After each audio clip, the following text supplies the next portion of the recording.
આપણું નામ? ટીનાબેન. તમારું રહેવાનું છે બેન? મારું અમરોલી, મારા ભાઈનું કામ છે. આ ભાઈ કોણ છે તમારો? મારો સગો ભાઈ છે. એને કોને લઈ ગયા હતા અહીંયા? એ કતારગામ પોલીસ લઈ ગઈ હતી. રાતે 10-11 વાગે લેવા આવ્યા હતા. પેલા દારૂના કેસમાં લઈ ગયા, પછી એની માથે ચોરી નાખી દીધી. પછી એની તબિયત ખરાબ હતી. 3 દિવસ સુધી એને રિમાન્ડમાં રાખ્યો. અમે લોકોએ કીધું એને દવા આપી દેવા દો, એને હોસ્પિટલ લઈ જાઓ, તમે એને મારામારી કરો. એની તબિયત બહુ ખરાબ, પણ પોલીસ વાળા માયના જ નહીં, મુલાકાતે ન કરવા દીધા. અમારા સામે એમ જ મારતા હતા.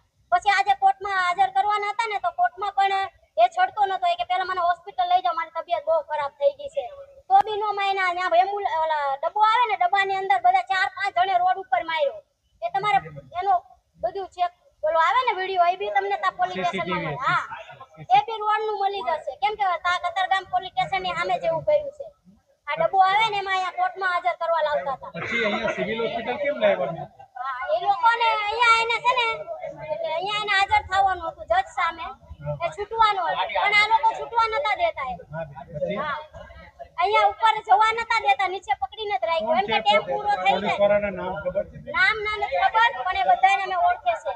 એટલા છે ને કતારગામ વાળા બધાને અમે ઓળખે છે. હમણાં જે અહીંયા હોસ્પિટલ સિવિલ હોસ્પિટલ કેમ લાવ્યા? એ ભાઈની મૂર્તિ થઈ ગઈ, તાસ થઈ ગઈ. ક્યાં?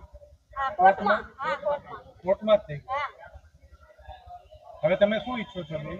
શું ઈચ્છે સાહેબ, અમને ઇન્સાફ મળવો જોઈએ. એના 4 છોકરા છે, એ લોકોના લીધે એની